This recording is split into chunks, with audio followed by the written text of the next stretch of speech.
Shalom, shalom mes frères et mes sœurs, j'espère que vous allez bien. Aujourd'hui, nous allons parler d'un thème qui est « Attention aux espions ». Hier, j'ai fait un rêve, je vais vous le raconter brièvement. Il y avait une maman avec son enfant. Cette maman, je sentais qu'elle était sorcière.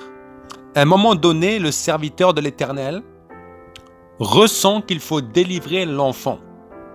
L'enfant a tiré la langue et le pasteur a pris cette langue et il l'a tirée. Cette langue était plus grande que la normale. Mais quand il a commencé à faire la délivrance, la maman de l'enfant aussi commençait à manifester des démons. Ce songe, pour résumer, possède cette interprétation. L'enfant était utilisé comme innocent par la maman sorcière pour aller espionner les biens des personnes. La langue qui est plus grande que la normale a pour signification en fait que cet enfant allait dire les secrets de la maison aux personnes extérieures, dont sa maman. Et avant de faire ce rêve-là, j'avais lu un passage dans la Bible qui concerne le roi Ézéchias. Je vous invite vraiment à méditer cette histoire parce qu'elle est riche en enseignements. Mais dans ces quelques minutes où j'aimerais vous exhorter, je vais lire avec vous Ésaïe, chapitre 39, versets 1 à 8. Je lis la parole du Seigneur Jésus-Christ.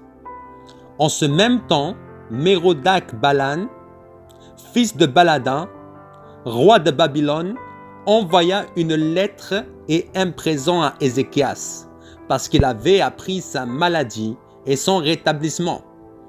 Ézéchias s'en réjouit. Et il montra aux envoyés le lieu où étaient ces choses de prix, l'argent et l'or, les aromates et l'huile précieuse, tout son arsenal et tout ce qui se trouvait dans ses trésors. Il n'y eut rien qu'Ézéchias ne leur fit voir dans sa maison et dans tous ses domaines. Le prophète Ésaïe vint ensuite auprès du roi Ézéchias et lui dit : « Qu'ont dit ces gens-là et d'où sont-ils venus vers toi ?»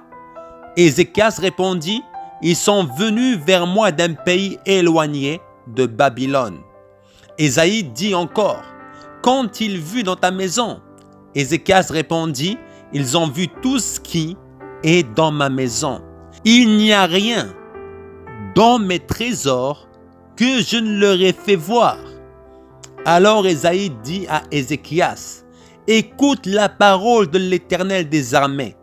Voici que les jours viennent où l'on emportera à Babylone tout ce qui est dans ta maison. Et ce que tes pères ont amassé jusqu'à ce jour, il n'en restera rien, dit l'Éternel. Et l'on prendra de tes fils qui seront sortis de toi, que tu auras engendrés. Ils seront des eunuques dans le palais du roi de Babylone. » Ézéchias répondit à Ésaïe : « La parole de l'Éternel que tu as prononcée est bonne, car, ajoute-t-il, il y aura paix et sécurité pendant ma vie. » Bien-aimé, ce roi Ézéchias, la Bible le décrit comme quelqu'un de fidèle à l'Éternel, qui respectait les commandements de Moïse, etc. Ce roi-là devait mourir et l'Éternel l'a prévenu par le prophète Ésaïe.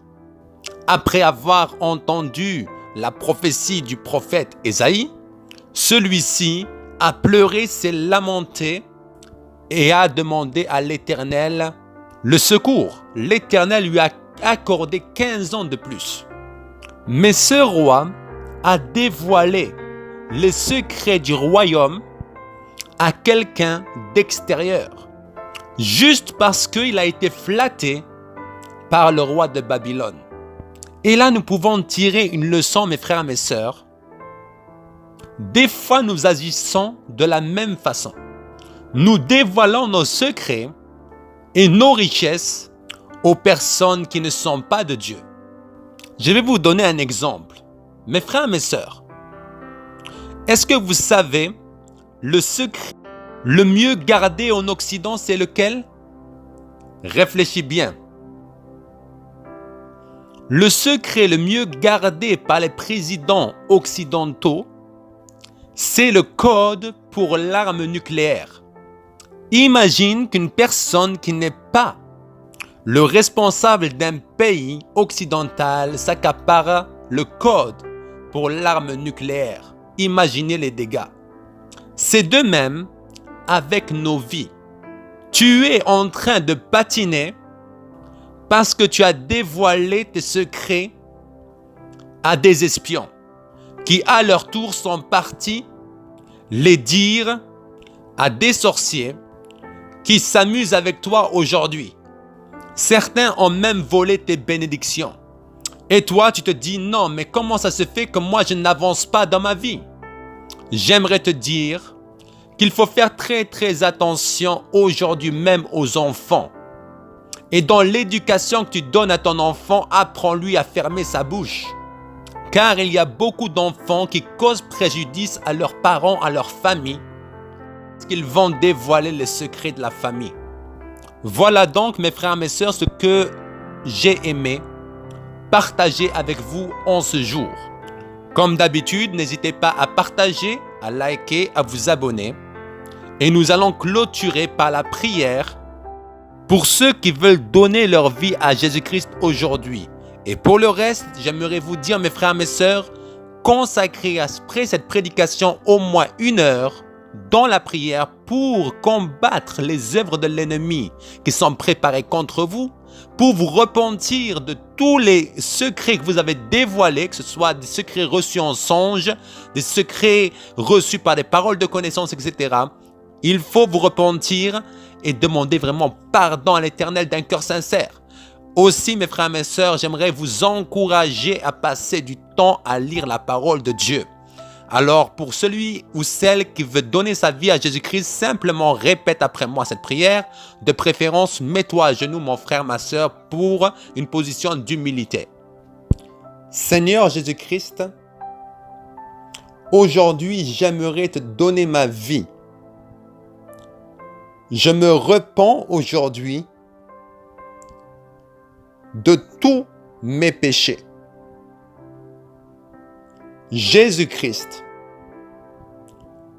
il est écrit que tu as pris mes péchés à la croix de Golgotha et que si je me repens, le sang que tu as versé à la croix de Golgotha lave complètement mes péchés.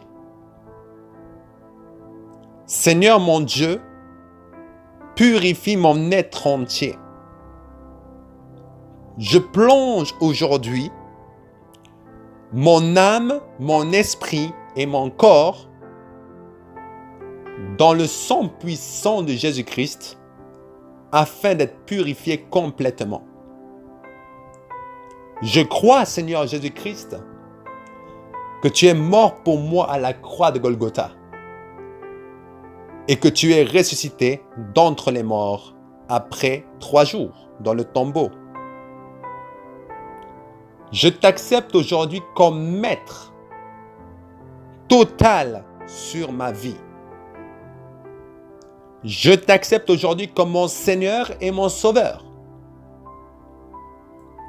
Délivre-moi de toute emprise de l'ennemi dans ma vie. Aujourd'hui, je me libère de toute chaîne satanique dans ma vie. Merci Seigneur Jésus-Christ. Saint-Esprit de Dieu, baptise-moi aujourd'hui du feu, du baptême de feu, tel qu'il est écrit dans ta parole. Saint-Esprit de Dieu, je t'accepte aujourd'hui dans ma vie, sois mon guide, afin que je puisse être fort dans tous les domaines de ma vie. que je puisse être fidèle à l'Éternel, que je puisse faire la volonté de l'Éternel. Si tu crois que tu as reçu le baptême en langue, mon frère, ma sœur, j'aimerais t'inviter à laisser le Saint-Esprit diriger ta bouche, diriger ta langue.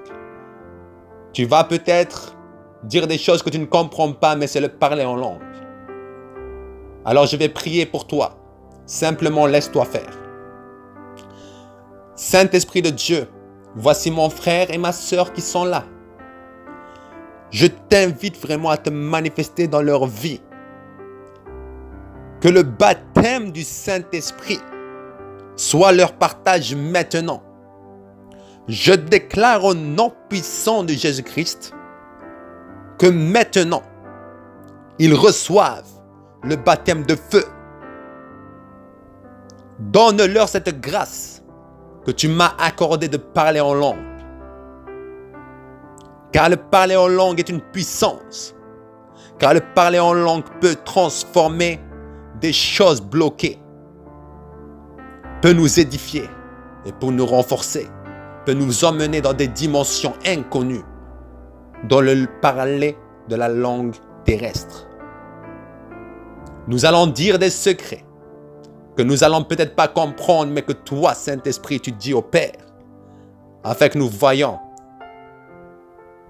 des choses grandes dans nos vies. Merci Saint-Esprit, merci pour les baptêmes que tu as accordés aujourd'hui, au nom puissant de Jésus-Christ. Amen.